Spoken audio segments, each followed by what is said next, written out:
excited that you decided to join us for the experience today. Here's a few things you need to know. We are live on multiple social media platforms. Be sure to like, comment, and share the experience with everyone you know. If you're new here, we have a couple of ways we'd love to start a conversation with you. You can scan the QR code located on the screen or fill out the piece of paper on the seat back in front of you and drop it off in the offering throughout the experience. The worship experience is about to begin. We are believing that God is going to move in incredible ways throughout the experience, so let's get ready.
Well, good morning and welcome to Northwest.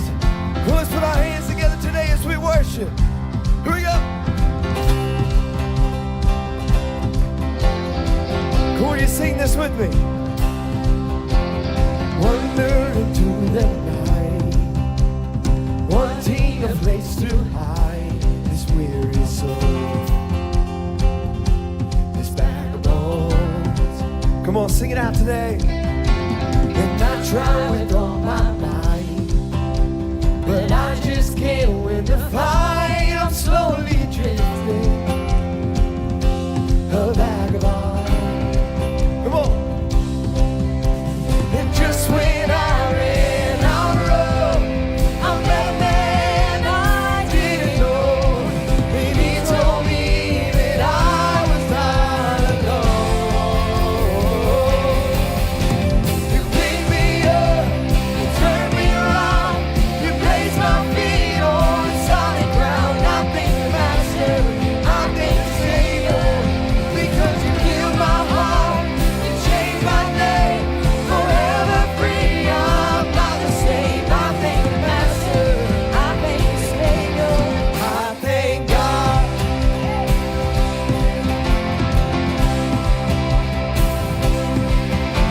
I cannot deny what I've seen. Come on.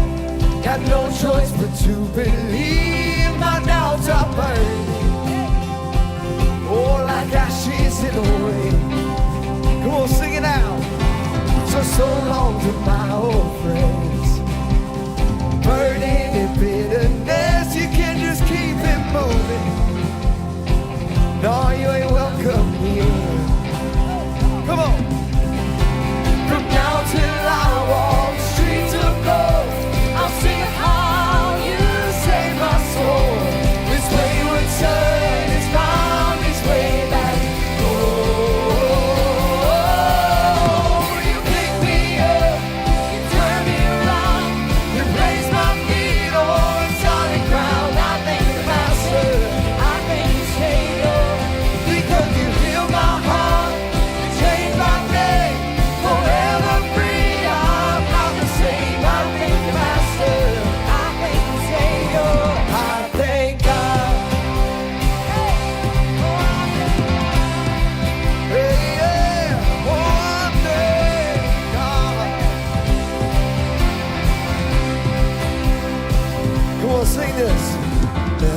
lost another one. I am free. I am free. I am free. Hell lost another one. I am free. I am free. Come on, sing that again. Hell lost another one. I am free. I am free. I am free. Hell lost another one. I am free. I am free. Yeah. Hell lost another one. I am free. And I am free. Oh, I am free. Hell lost another one. I am free. Oh, I am free. Hell lost another one. I am free. I am free. I am free. Hell lost another one. I am free. Oh, yeah, I am free. Yeah. You picked me up. You turned me around. You placed my feet on solid ground. I thank you, Master. I thank you, Savior. Because you healed my heart. You changed my name. Forever free. I'm not the same. I thank you, Master. I thank you, Savior. And I thank God. Yeah, yeah, you are thank God. Come on, would you give him praise today? Yeah.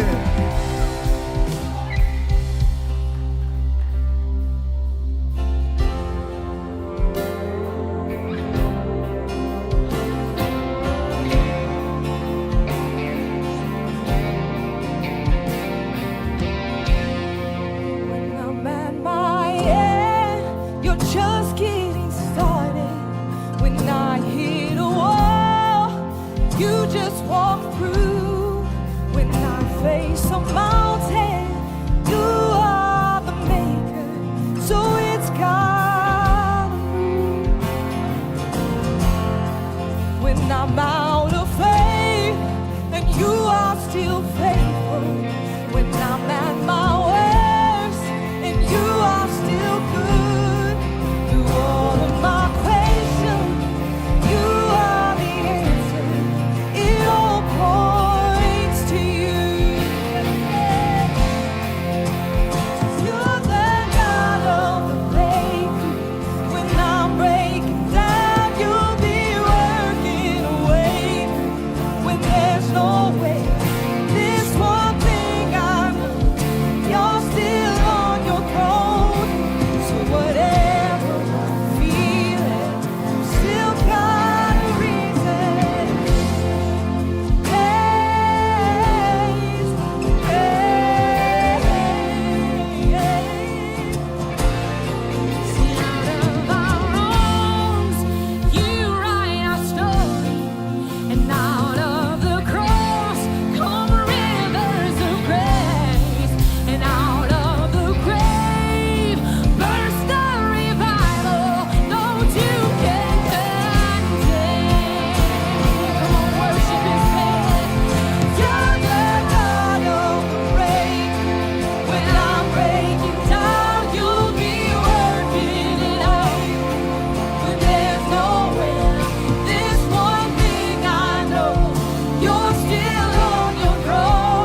We serve a King who reigns, who's worthy of our praise today. So come on, as we worship, let's sing this together. The reign of darkness now is ended in the kingdom of light, in the kingdom of light. Forever under your dominion, you're the king of my life, you're the king of my life. Would you sing this with me? You reign above it all, you reign above it all, over the universe and over every heart. There is no higher name. Jesus, you reign above it all. On the cross, the work was finished. God, you poured out your life just to give us new life. Now from the lips of God forgiving, hear it come arise. Cause Jesus, you're alive. We sing. You reign above it all, you reign above it all. Over the universe and over every heart, there is no higher name. Jesus, you reign above it all. Let all of heaven and the earth erupt in song. And sing hallelujah to the everlasting word. There is no higher name. Jesus, you reign above it all. Oh, you reign above. Come on, can we lift our hands all across this room? So let's sing this today. That you send the darkness running, and out of an empty grave, now seated alone in glory, enthroned on the highest grave. You send the darkness running, and out of an empty grave, now seated alone in glory, enthroned on the highest grave. Oh, you're worthy, Lord. You send the darkness running, out of an empty grave, now seated alone in glory, enthroned on the highest grave. You send the darkness running, out of an empty grave, now seated alone in glory. Oh, on the highest. Come on, sing it again. You sing the darkness running, out of an empty grave, now seated alone in glory, enthroned on the highest grave.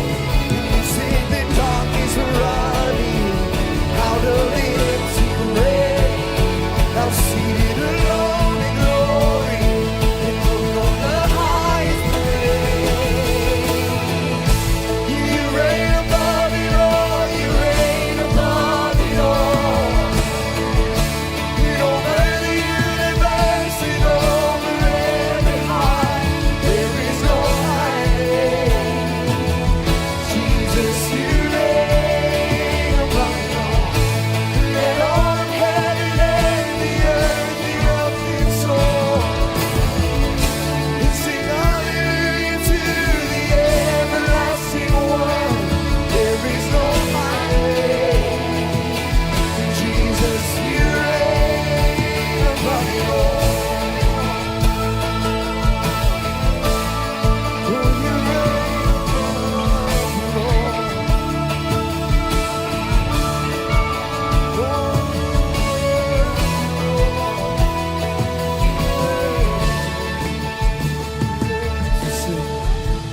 You reign above it all. Won't you sing it to him today? Over the universe and over every heart, there is no higher name.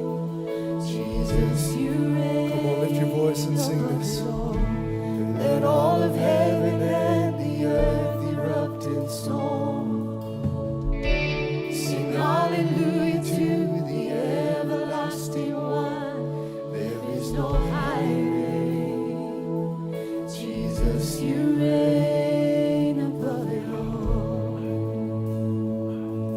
How many of you know He reigns above it all? He reigns above all the earth. He reigns above all the sin. He is the Creator. He reigns above all creation. Every mistake that you've ever made, He reigns above that. Every disappointment that you've ever had, He reigns above that. Every mistake, every sin, every poor behavior, all of these things that we've done wrong, all of the do-overs that we would like to have to do over again, guess what? He reigns above it all this morning. Come on, I want you to lift your hands toward heaven. I want us to sing this song one more time. Come on, I want you to get it in your heart and get it in your spirit this morning, that He reigns over your heart. He reigns over your family. He reigns over your children. He reigns over your health today. He reigns above it all today. Yes. There's no higher name than the name of Jesus. No greater name, no greater authority.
Higher than your name.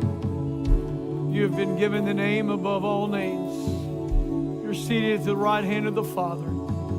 You reign above. You reign above our sin, our mistakes, our disappointments, our loss, our sin. You reign above all circumstances. You are the Lord of our lives. You're the Lord of this church. You're the Lord of this universe. We declare today that you reign above all. We lift our hands to acknowledge that you are above us. We bow our heads to acknowledge that you are above us today.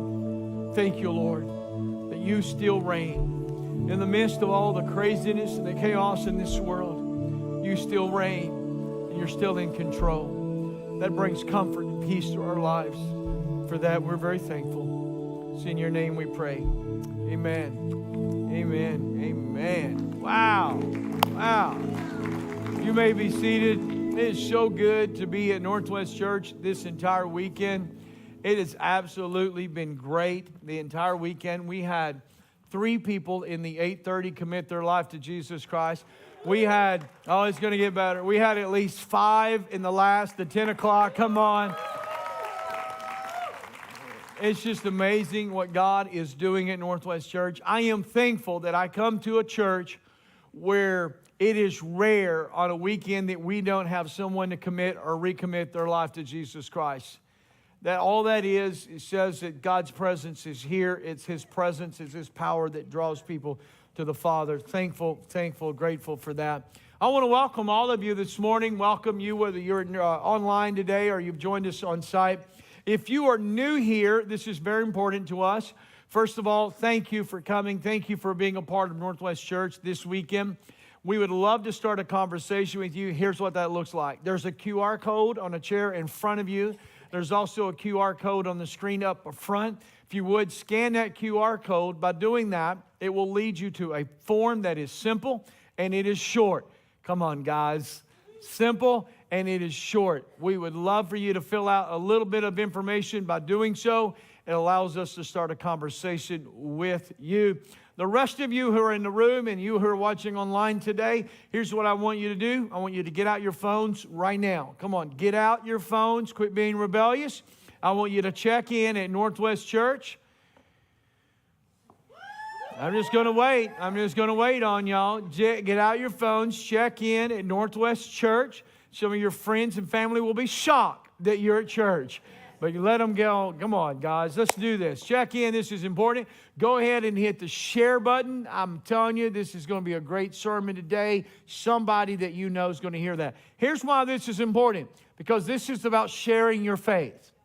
This is what's happening. You're not just posting on social media, but you are sharing your faith today, but saying something positive about your experience, sharing it. You're inviting all of your friends and fans who follow you on social media to become a part of Northwest Church. Thank you for doing that.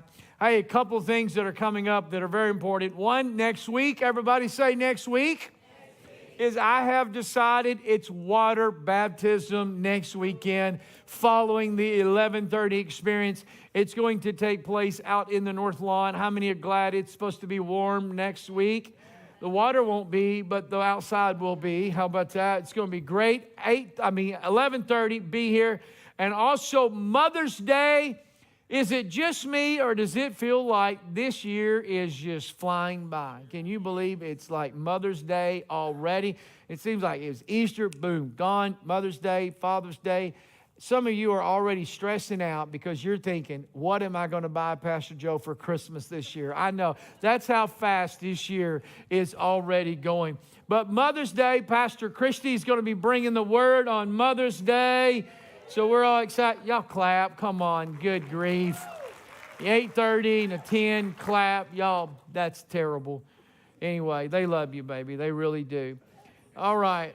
But Mother's Day's coming up. I want you to invite a friend. It's going to be a good day. We're going to have gifts for all the moms, and all the ladies are in the room. And so you don't have to listen to me yell and scream at you, okay? I'll do it the next week. How many are ready to bring your tithe and offering to the Lord? Come on, guys. Let's get excited about this. What is wrong with y'all? It's 11:30. It's not 8:30. Y'all did this last week. We got to get out of this. It's 11:30. You are the peppy group, okay? So we're going to bring our tithe and offering because it's not something we have to do, but it's something that we get to do.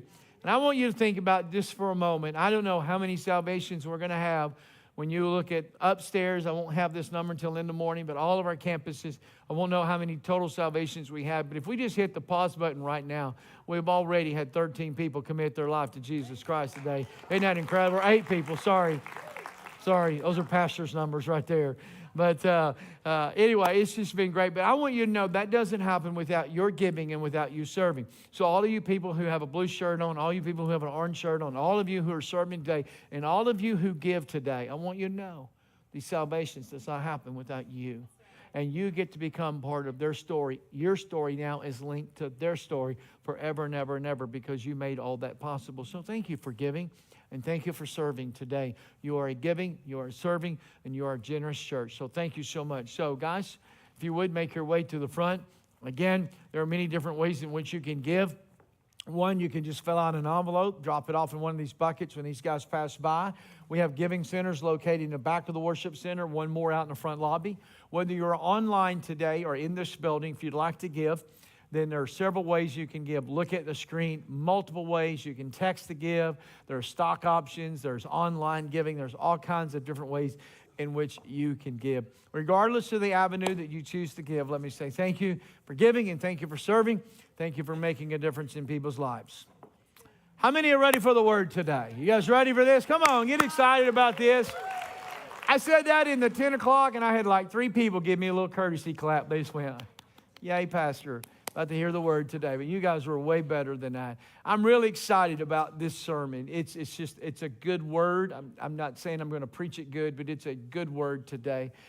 We are continuing our series called Stories, and we're looking at some of the great stories in the Bible, as well as highlighting some of the great stories in Northwest Church. So I want you to turn your attention to the screen and listen to another great story from someone at Northwest Church. Hi, my name is Jennifer Bays. My family and I have been attending the Springdale campus for a little over a year. My son and I decided to take a trip to Arizona to visit my dad and my daughter. That's our hometown. And my son decided to start driving through Arizona. We only had about 6 or 7 more hours to go. I don't remember a whole lot, just that I remembered screaming his name and everything went black.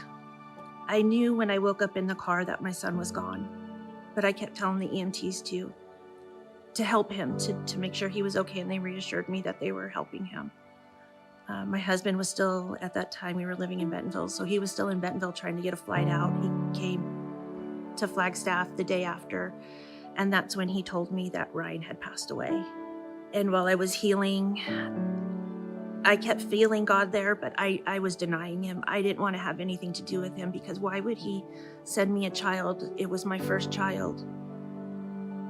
I'm the one who made me a mother. And then 21 years later, he took him away from me. But he was always there. And I've had one dream about Ryan, and it was about a little over a year ago. I was sitting in a park at a table, and Ryan walked up to me, and he just said, "Mom, I'm okay. I'm good." And he hugged me. And I woke up that morning, and I fell to my knees and told God, "I can't do this without you. I'm so sorry for being angry at you." And it was like he said, "It's okay. I never left you.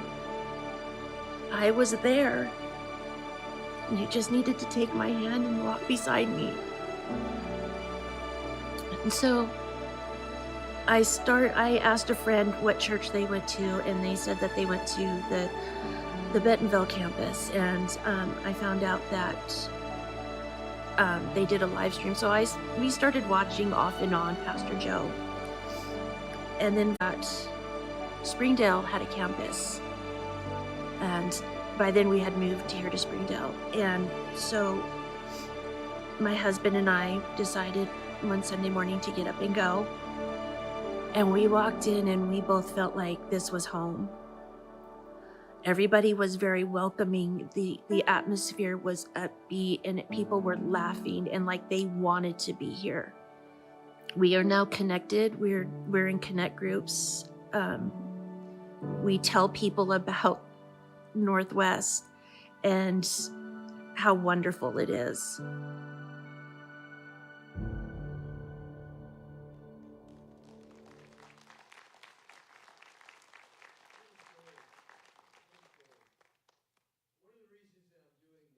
Is I wanted you to know that every week we come to Northwest Church. It is so easy just to walk up to people, walk by people. We all have that church smile. That's what it looks like. Whether it's real or not, we've trained ourselves over the years. How you doing? Right? You can have tragedy going on in your life. You can have a fight with your husband or wife, or kids are acting like demons, in the car. You get to church, how you doing? You just got that church, I call it a church smile. And but if we're not careful, we walk by people every weekend, and we never know their story. And so I hope this encourages you to reach out and get to know people and get to know their story. I hope that you will do that. Don't wait for somebody to come to you. You go to them. There's a lot of great stories at Northwest Church. And today, we're going to pick out one of the great stories. We've chosen one of the great stories out of the New Testament. And we're going to be bouncing back and forth between the Old and the New Testament. And it's almost impossible. It is impossible for me to unpack all the details of these stories in 30-minute settings. Y'all give me 30 minutes at the most, and I just cannot do all that. My hardest job every week is trying to figure out what to take out, what to leave out. And so, but I hope that this entices you a little bit, creates an appetite for you to go and study this story. So today we're going to be looking at the story of Simon Peter. And if you love a story of second chances, then you're going to love the story of Simon Peter, because it's a reminder that all of us want and need a second chance. So the story begins with he's introduced as a fisherman, and he is a son of a fisherman. And one night he was struggling to catch any fish when suddenly Jesus, a carpenter. Now let that set in. We have Simon Peter, who is at least a second generation fisherman, and a carpenter comes on the scene. And by Peter's knowledge, he doesn't know anything about fishing, but Jesus begins to give him instructions, a carpenter, on how to fish. And so they're fishing all night. They don't catch anything. Now, fish at night, back then, I don't know what it is today because I don't fish. I don't go do that. But the point is, they say that if you fish at night, that's the most effective time to fish. So that's what they did. So they were fishing all night, didn't catch anything. Jesus, the gardener, comes on the scene, and he says, here, guys, here's what I want you to do. I want you to change your approach, and I want you to take your net and throw it to the other side. That's really profound, isn't it? You've been fishing on this side all night. Let's throw it on the other side. And here's what happens in Luke chapter 5. So I'm in Luke. I'm going to be in Luke. I'm also going to be in the Gospel of John. So you better hang on. Buckle up. Here we go. Luke chapter 5, begin reading in verse 6. Says, and this time their nets were so full of fish, they began to tear. A shout for help brought their partners in the other boat, and soon both boats were filled with fish and on the verge of sinking. When Simon Peter realized what had happened, he fell to his knees before Jesus, and he said, "O Lord, please leave me. I am such a sinful man." For he was awestruck by the number of fish they had caught, as were the others with him. Verse 10 says, his partners, James and John, sons of Zebedee, were also amazed. Jesus replied to Simon, "Don't be afraid, because from this point forward, you are going to be a fisher of people." You're going to be fishing for people. Verse 11 says, as soon as they had landed, they left everything and followed Jesus. Now let's visualize this. Again, I'm a visual person, so as I'm writing this, putting all this together, I'm visualizing this story. This was a huge night of success for his business. But did you catch what was said at the end in verse 11? As soon as they had landed, they left everything and followed Jesus. So let's put this in context.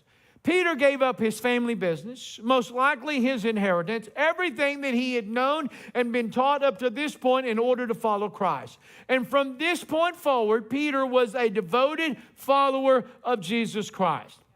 As a matter of fact, Simon Peter tells Jesus that he would be willing to die with and for him. Now, when you go later and unpack and read his story, go to the deep end of the pool and find some different things about Simon Peter, you're going to find that there were some moments of ignorance and arrogance on his part, but there's no denying that Simon Peter was all in when it came to following Jesus Christ. I want you to listen to the words of Jesus in Matthew chapter 16 and verse 18. He says, "Now I say to you that you are Peter," which means rock, "and upon this rock," that refers to Jesus himself, he said, "I will build my church." It's interesting that the word church, it's the only time that it's mentioned here in the Gospels. Out of all the Gospels, it's only mentioned here in Matthew, and it simply means, to called out as people of God, called out as people of God. And he says, "And the powers of hell will not conquer it." Now, let's just hit the pause button. Because if we hit the pause button, and I know I've just kind of give you a brief flyover of his story, but it's a great story.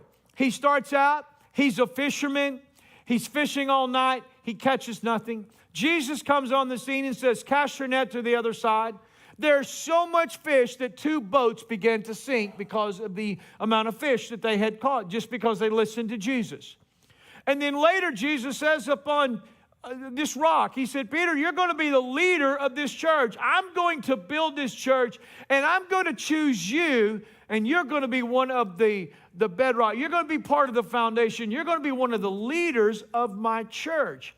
So if you stop there, you think, man, that is a great movie. That's a Rocky kind of movie. Everybody's standing and cheering, going, "Yay, Simon Peter. You're a leader of the church. It's great." But how many of you know there's always another chapter?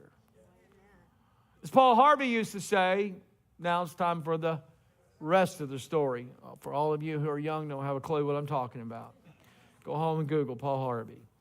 Jesus gave Peter this prophecy in Luke chapter 22, verse 31. He says, "Simon, Simon, Satan has asked to sift each of you like wheat." All that means is it's a severe trial. That's all it is. You're about to enter a severe trial here. But he said, "I have pleaded in prayer for you, Simon, that your faith should not fail." You want something free?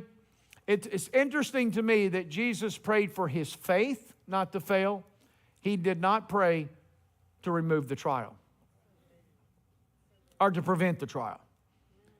Said, Lord, give him some more faith. So when you have repented and turned to me again, strengthen your brothers. Verse 33 says, Peter said, Lord, I am ready to go to prison with you. Listen to the courage. Listen to the boasting. Listen to how bold this guy is.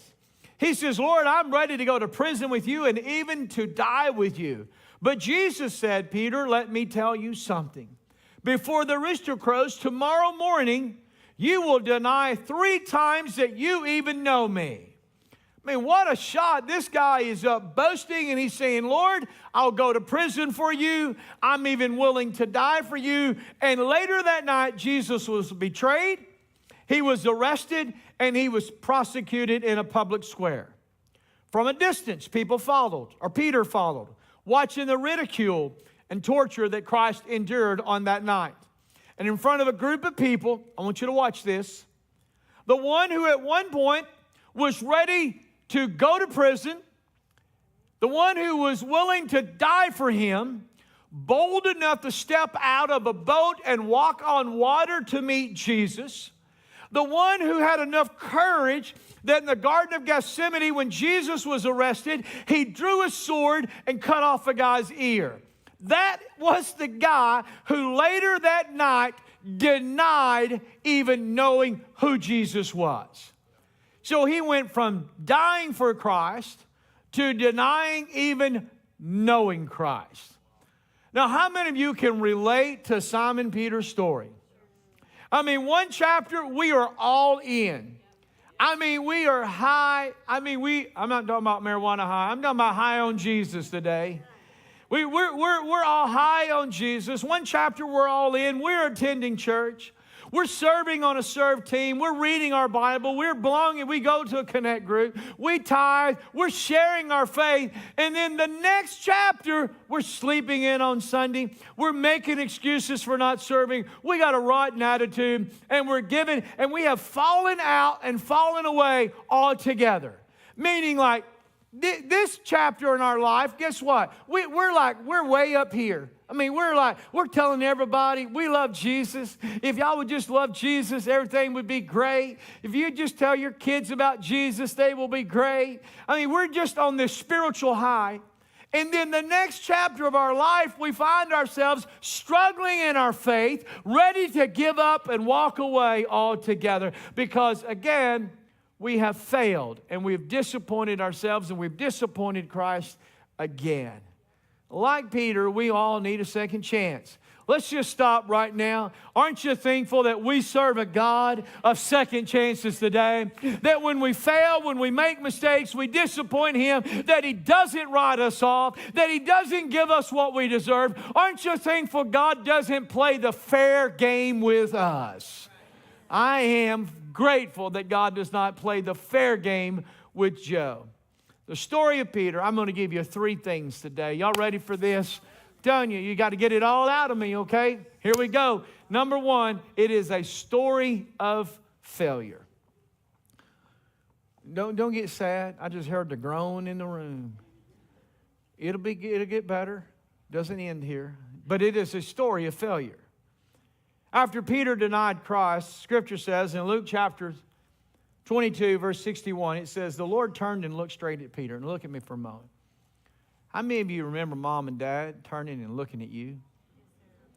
Man, whether it was in church or at Piggly Wiggly.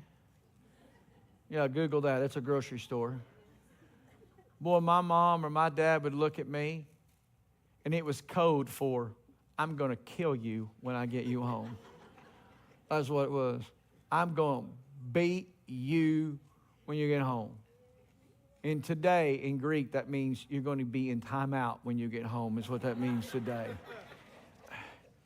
But I visualize that. Jesus turned and looked straight at Peter. You talking about conviction. Then Peter remembered. He didn't say anything. Jesus didn't say, you remember what I said, Pete? Nope. He just looked at him. And conviction came over him, and he remembered the word of the Lord that had been spoken to him before the rooster crows. You're going to disown me. You're going to deny me 3 times. Verse 62 says, he went outside and he wept bitterly. In the original language, that means to be overcome with intense grief, and it uses the word shock. That Peter, think about this. Here was the guy. It would be one thing to deny knowing Christ if you just kept your mouth shut. But Peter was up telling everybody, Lord, I will die for you. I'll go to prison with you. Lord, I'm going to give you everything. This is the guy who denies him. So he goes outside and he literally weeps bitterly. So in a matter of a few days, Peter went from a spiritual high to an all-time spiritual low. He likely felt like an utter failure. He had let Jesus, the other disciples, and even himself down. All of us, by the way, we have chapters of failure in our life. There's not anyone in this room, there's not anyone watching online, including Pastor Joe, that doesn't have chapters of failure in their life. I want you to know there are going to be some highs and there are going to be some low moments in your walk with Jesus Christ. If you serve God, there's going to be some high moments, mountaintop moments, and there's going to be some valley moments in your life. There will be chapters when we wonder if it's worth it because of how much and how often we have failed. Peter had to be thinking his failure was final, meaning he no longer had a future with Christ. Have you ever felt that way? Have you ever been so disappointed in yourself, knowing that you have disappointed Christ again, that you have wondered, has this failure forfeited my future with Jesus Christ? Have you ever been in this room and you lift your hands and you heard the voice of the devil say, why are you lifting your hands?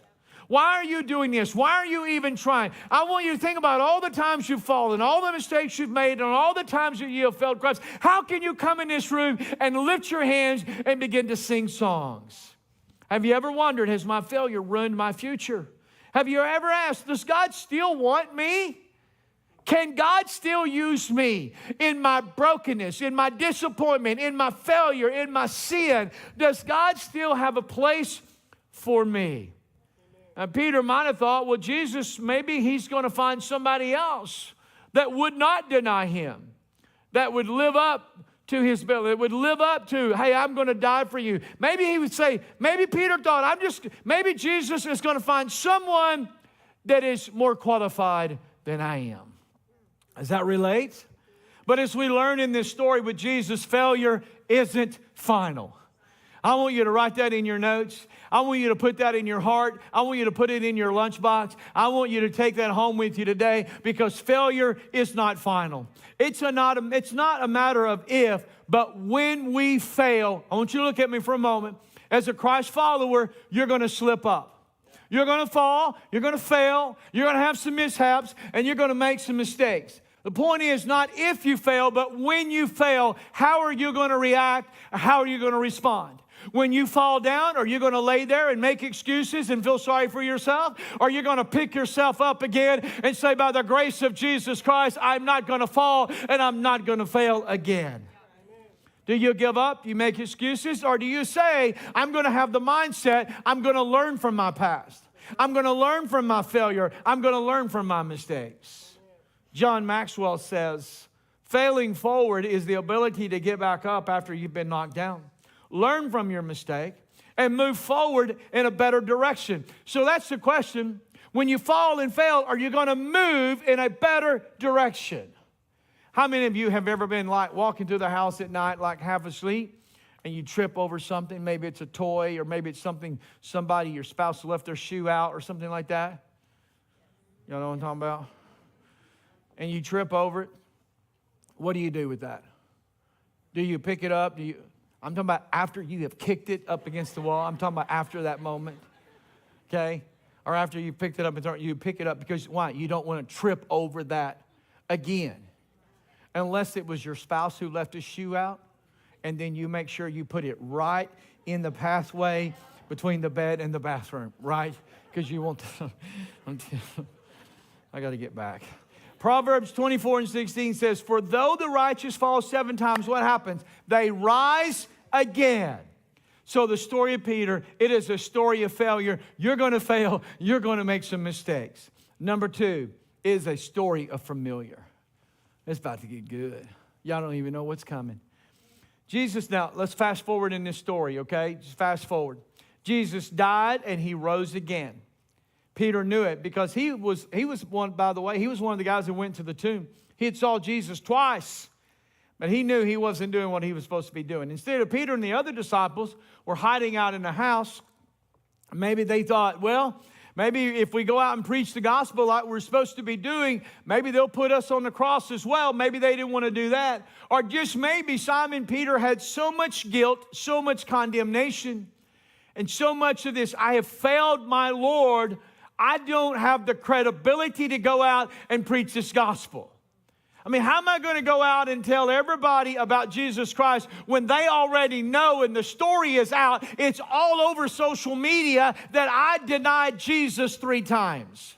So there's no credibility to my message. Why should I continue to do that? I mean, after all, his last interaction with Jesus prior to the crucifixion was what? His failure. It was him coming face to face with Jesus said, I told you this is what you were going to do, and you did it. So what does he do to cope with his feelings of failure? You ready for this? He went fishing. Some of y'all are going to make this spiritual. John chapter 21, verse 3 says, Simon Peter said, I'm going fishing. We'll come too, they all said. So they all went out in the boat, but they caught nothing all night. Now, let's look at this. Was fishing sinful or wrong? No, not necessarily. Was going fishing being disobedient or anything like that? Not necessarily. But what we do know, they were not doing what Christ had called them to do.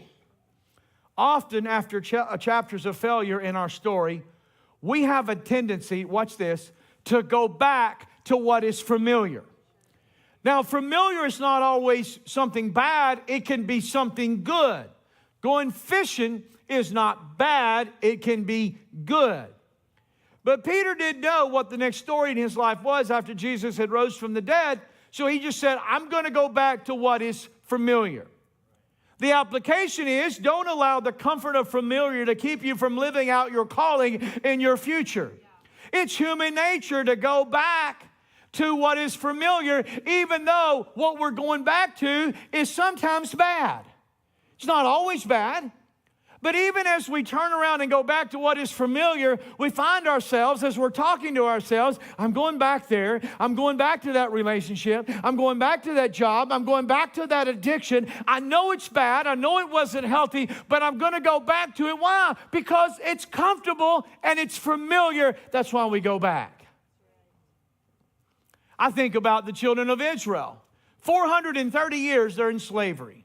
They cry out to God. God hears their call. He sends Moses to lead them out.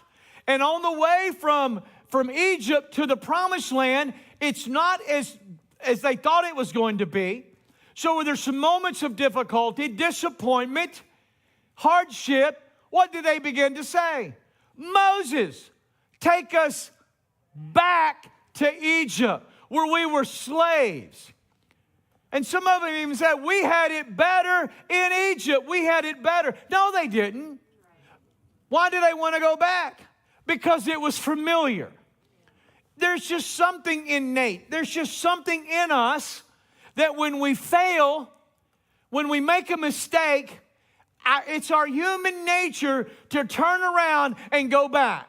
Instead of picking ourselves up and moving forward, we want to go back because, again, it's what's familiar. What did Simon Peter do? After Jesus died, went to the cross, he didn't know what was going on. He said, I'm going to go back to what is familiar. Now, familiar, it's not pretty, it's not great, but at least it's familiar. We naturally go back to what is familiar. Our attitude, behavior, mindset, we just left over and over again. We just find ourselves going back, and that's what Peter did. He went back to where and what was familiar. Now, I want to show you something. This is something free. Jesus never criticized his disciples. When they went back, now I'm going to break this down a little bit in a moment because he comes back and talks to them again about, hey, let me help y'all out with this fishing stuff. Let the carpenter help you guys. But he never criticized these guys for going back to what was familiar. Because again, this is a story of second chances. Jesus could have easily said, you boneheads, you knuckleheads, what are y'all doing? What do you mean you're out here fishing? I've been on the cross. You're supposed to be preaching this gospel. All this time I invested in you. You're fishing. You're fishing for fish. Something fishy about this story. You're not doing what I told you to do. But the point is, Jesus gave them a second chance. And the message to you today is Jesus is wanting to give you a second chance. The mere fact that you're sitting here this morning, the mere fact that you're watching online today is Jesus knocking on your door. He's pursuing you, saying, I know you failed. I know you was going to make a mistake. I already knew you were going to do that. But I want you to know I'm still want to give you a second chance. I want to give you a do-over. Number 3, the story of Simon Peter is a story of forgiveness. Story of restoration. It's a story of second chances. John chapter 21 verse 4 says, at dawn Jesus was standing on the beach. And remember, Jesus already died. He already rose from the grave. He's hanging out on earth. He's ready to go to the Father. He's standing on the beach, but the disciples couldn't see who he was. So Jesus called out. He said, "What? This is hysterical to me. Hey guys, y'all caught any fish?" Y'all didn't get that, did you? I'm going to help you. They said no. Jesus said, well, throw your net on the right side of the boat and you'll get some. So they did. And once again, they couldn't haul in the net because there were so many fish in it. Does that sound familiar? Both times Jesus finds Peter fishing, second generation fisherman. Fished all night, both times. Didn't know what to do. You know something free today? Y'all ready for this? Your net will always be empty when you're not doing what Christ has called you to do. He found Simon Peter twice with an empty net. You know why? Because it's not what he was supposed to be doing. That's free. Then the disciple Jesus loved said to Peter, it's the Lord. When Simon Peter heard that it was the Lord, what did he do? He put on his coat, he jumped in the water, and he headed to shore. Now this scenario is just like the first time that Peter met Jesus. But this time instead, Peter's saying, depart from me, I'm a sinful man. Peter goes and meets Jesus on the beach. This time, Peter wasn't going to allow his failure or failure to keep him from the next chapter. And so what does Jesus do in response? These guys, not only had Peter denied him 3 times, he was supposed to be preaching the gospel in which Jesus just went to the cross for.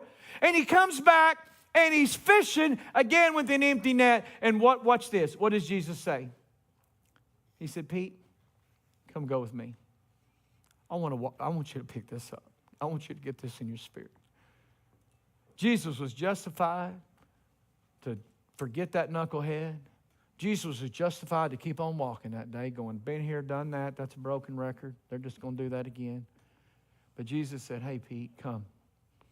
Let's go walking on the beach. I want you to visualize that. Jesus, with this guy, failed over and over and over and over again. Denied even knowing who he was. Jesus said, I want to take you for a walk on the beach. And in this walk, Jesus asked Simon Peter, he said, Pete, do you love me? He asked him 3 times, do you love me? All 3 times, Pete says, yes, Lord, I love you. And you know what Jesus said in John chapter 21, verse 17? Feed my sheep. If you love me, do what you're supposed to be doing. He was calling Simon Peter back to what he had originally told him to do. In other words, Peter's failure had not cost him his future. This is a story of second chance. It is a story of forgiveness. It is a story of restoration. And maybe you're here and you're thinking, I have messed up too much. how could or would God ever use me? I'm damaged. I'm broken. I've got mistakes. I've got stain in my life. I'm a hot mess. The devil may have tried to convince you that you have run out of opportunities and options, but this story proves that Jesus still shows up on the beach. In the midst of your failure, He's not walking by you. He wants to walk with you. Get that in your spirit. He doesn't walk by and go, yeah, I told him if they did that, that was what. No, it's not an I told you moment. It's like, no, let's go for a walk. And Jesus is simply reminding us in this story that He is a God of second chances. Romans 8:35 says, can anything ever separate us from the love of Christ? I want you to know you cannot do too much. Come on. I want you to know there's no sin great enough. There's no failure great enough. There's no mistake or disappointment big enough to separate you from the love of Jesus. He's always going to be a Jesus that gives you a second chance. He's always going to be pursuing you. And when everybody says, why don't you give up and walk away? Jesus is saying, let's go walk on the beach together. Why? Because I still have a future for you. Your failure is not final. Jesus looked straight at Peter when Peter had failed Him. But this time He looked straight at Peter to forgive him. Is it time to bring our failures and our exchange them for some forgiveness? When it comes to God, we can't run out of second chances, but we can run out of time. When it comes to God, we cannot run out of second chances, but we can run out of time. Meaning every moment of our lives is a second chance. The mere fact that you're here today is God giving you a second chance. You've never gone too far where God cannot redeem you, restore you, forgive you, and give you a second chance. If God has given you a second chance, don't waste it. If God has given you a second chance, don't waste it. Let your story be a story of second chance. If God gives you a second chance with your child, don't waste it. If God gives you a second chance with your spouse, don't you dare waste it. If He gives you a second chance with your health, don't you waste it. If God gives you a second chance on forgiveness, don't you waste it. Why? Because God has a mission and God has a purpose. He's not handing out a second chance card just to give you a second chance. Why? Because He has a purpose. He said, Peter, I still want you to preach my gospel. I still want you to tell people about me. I want you to know, if God has given you a second chance, don't you dare waste it today. He is a God of second chances. It's a second chance. You know, I meet people all the time. They say, Pastor, you know, my life's a mess, and I got a divorce and all that. Well, if God brings someone else in your life, don't mess up that second chance. No, don't do this either. Don't allow failure to be final in your life. I said, don't allow failure to be final in your life. You make mistakes, but God doesn't. He's called you. He has redeemed you. He has restored you. And He's got a call on your life. Whatever that may be, you get out of that boat, you get busy doing what God's called you to do. If you're tired of living a life with empty nets, live for God and do what He's called you to do. Would you bow your head this morning with me, please? Because God is a God of second chances. He sent His Son Jesus to this earth to die on a cross for you and me. I want to talk with you online today. Thank you for joining with us. Thank you for sharing this. There's somebody listen, I want everybody in this room, everybody watching online, there's somebody that needs to hear this sermon today, that God is a God of second chances. Share this experience over and over and over and over today. If you're watching online, say, Pastor, I want to commit or recommit my life to Jesus Christ. It's very simple. Ask Jesus into your heart. Ask Him to remove all the junk and all the mistakes in your life. Go to the inbox, send us a note. Call a friend, have somebody pray with you. Contact us. We want to be a part of your spiritual journey. Stay with us.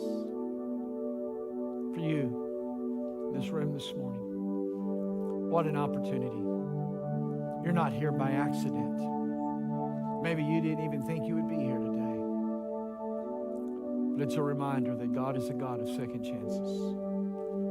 I'm not going to embarrass you. I'm not going to ask you to come to the front.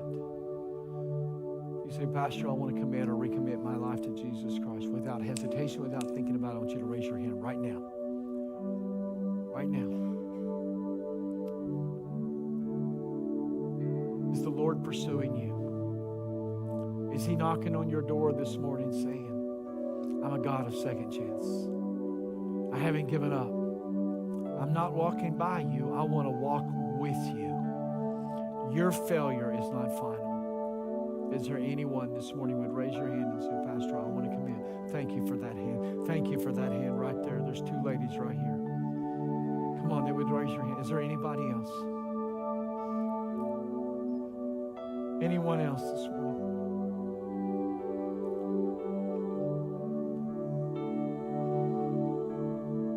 Anyone else?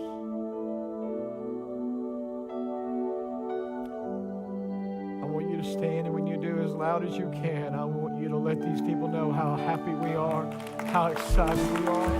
Come on, let's get excited.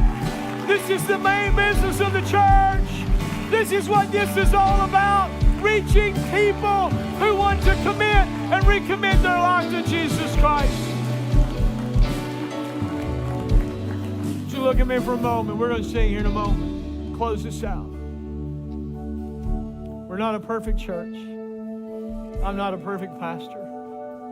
But one of the great things I love about Northwest Church, it is rare that someone doesn't commit or recommit their life to Jesus Christ. For whatever the reason God's put His hand over this church, His presence dwell here. I tell Him every Sunday morning, Lord, they're coming because of you, because of your presence, because they can sense your presence. That's the reason they come. Come on. I want you to lift your hands all across this building. We're going to sing this morning. We're going to sing this song. It's an old song called Redeemed. Come on. You have been redeemed. You have been restored by the power of Jesus Christ. You have failed, but it is not final today. God still has a plan. God still has a mission for you. Maybe you have gotten off the path, but God hasn't. Maybe you have made a mistake, but God hasn't today. He's a God of second chance. Come on, I want us to sing it with conviction today. I have been redeemed. Oh, yes. Oh, yes. I'm not who I used to be. Oh, yes. I have been redeemed this morning. I have been redeemed. Redeemed. Come on, let's sing. So I'll shake off these heavy chains, wipe away every stain. Now I'm not who I used to be.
on Northwest this morning, can you just give God your praise this morning, your thanks, your gratitude?